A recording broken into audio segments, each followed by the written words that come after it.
Monsieur le secrétaire général de l'Organisation des Nations Unies, respectable commissaire aux droits de l'homme, mesdames et messieurs, nous nous sommes réunis aujourd'hui suite à la conférence pour lutter contre le racisme et l'exxénophobie d'Urban afin d'analyser et d'étudier la situation actuelle et de trouver des solutions adéquates dans le sens de cette lutte sacrée et humaine.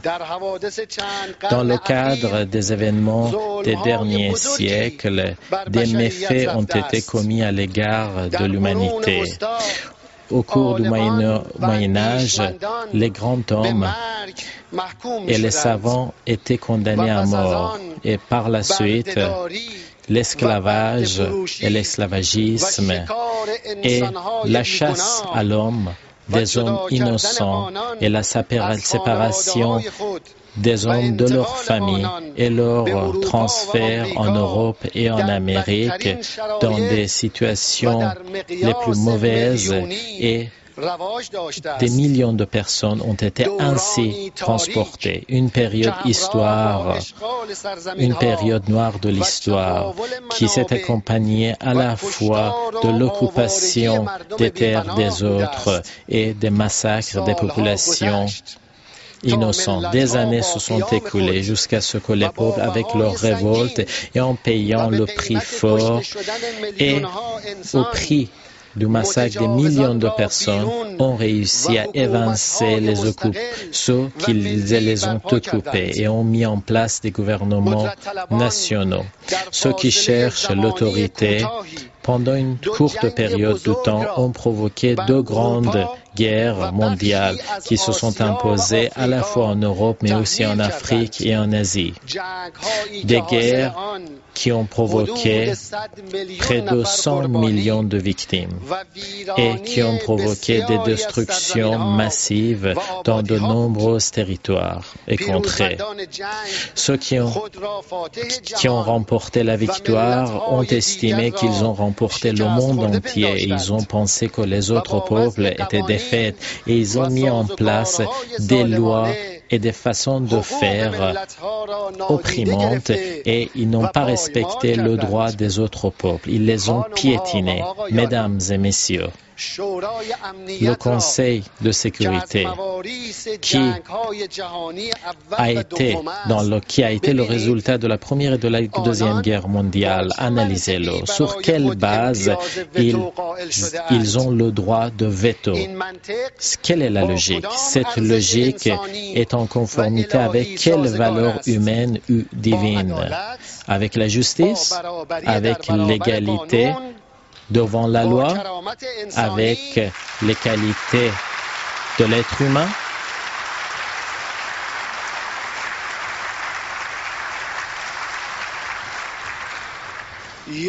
Ou plutôt sur la base du dualisme, d'absence de justice, sur la base d'une véritable arrogance et de l'humiliation des êtres humains. Le Conseil de sécurité doit être l'organe le plus important pour les prises de décision dans le sens de la paix.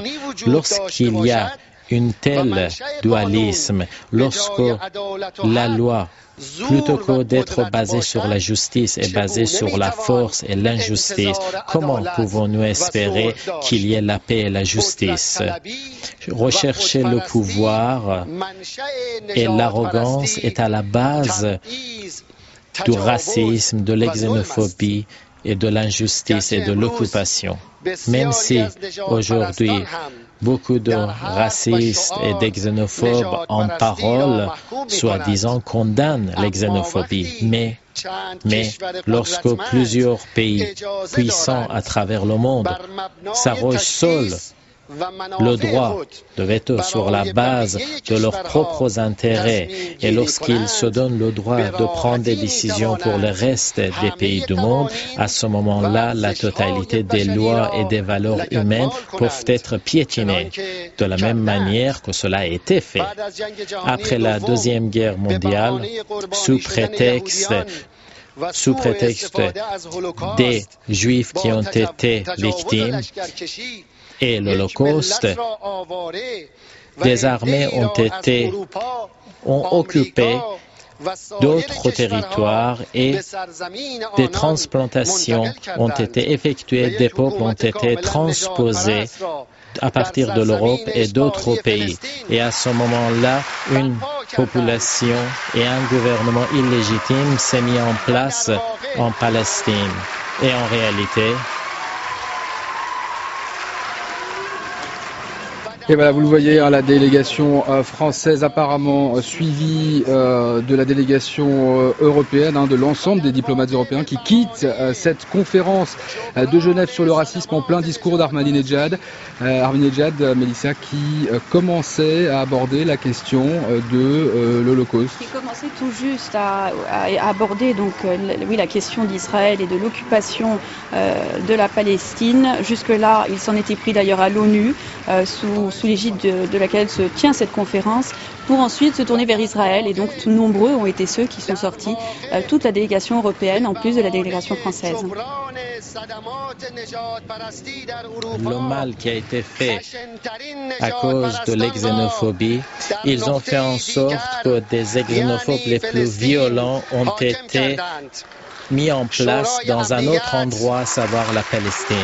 Le Conseil de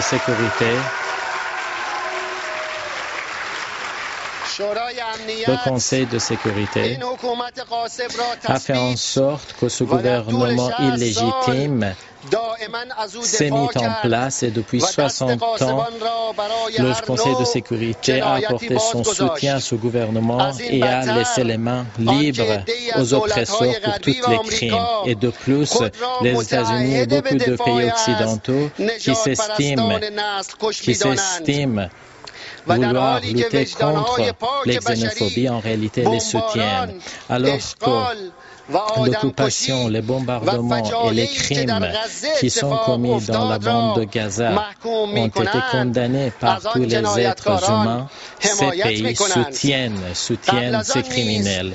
Avant cela, devant toutes les actions et les méfaits de ce régime, personne n'a rien dit.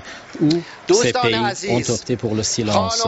Mesdames et messieurs, chers amis, la base et la source des guerres récentes, telles que l'attaque américaine envers l'Irak, ou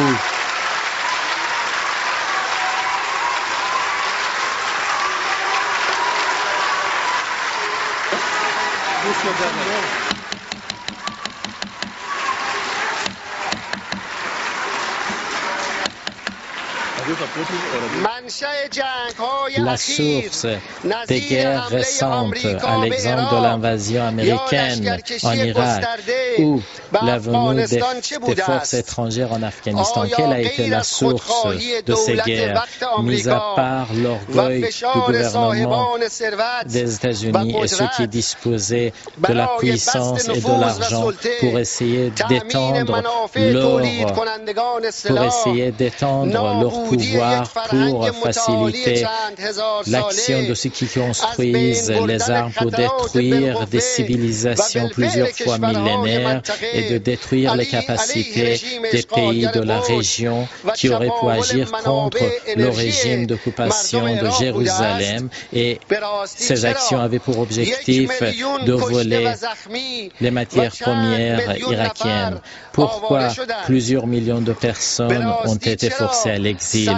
Pourquoi des centaines de milliards de dollars ont représenté les dégâts provoqués en Irak et des centaines de milliards de dollars les frais de ces attaques militaires qui ont été imposées au peuple américain et aux alliés américains? Est-ce que l'attaque contre l'Irak n'a pas été faite avec la planification des sionistes et de ceux qui les soutenaient dans le gouvernement des États-Unis de l'époque, qui d'une part étaient assis sur les chaises du pouvoir, ainsi que les dirigeants des sociétés qui fabriquaient les armes? Est-ce que cela n'allait pas dans le sens de ces personnes? Est-ce que les armées qui ont été emmenées en Afghanistan, est-ce que la paix et la sécurité a pu régner en Afghanistan? Est-ce que la venue des armées étrangères en Afghanistan, la paix, la prospérité ou la sécurité a pu régner en Afghanistan? Les États-Unis et ses alliés n'ont pas été capables d'empêcher même la production des stupéfiants en Afghanistan. Et pendant la période de leur présence, la production des stupéfiants a été multipliée. La question principale est la suivante. Le gouvernement de l'époque des États-Unis, de quel droit ont-ils fait cela? Est-ce qu'ils représentaient la planète entière? Est-ce qu'ils sont élus par tous les pays du monde? Est-ce qu'ils ont un mandat international pour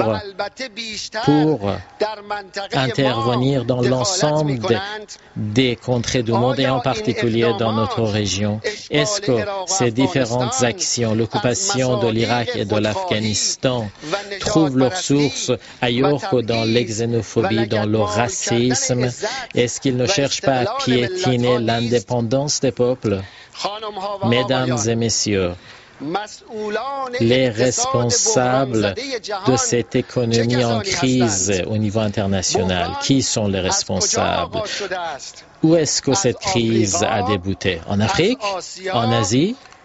Ou plutôt aux États-Unis et par la suite en Europe, et cela a été propagé à tous les alliés des Américains. Pendant des années, les lois et les réglementations injustes économiques ont été imposées par le pouvoir politique et cela a été imposé aux échanges internationaux. Le système financier et monétaire international a été mis en place sans aucune forme de surveillance internationale. Cela a été imposé aux peuples et aux pays qui n'avaient aucune intervention dans la mise en place de ces politiques. Même, ils n'ont même pas permis à leur propre peuple de surveiller ce système. En mettant de côté l'éthique qui devait régner dans les relations internationales, ils ont... Et voilà.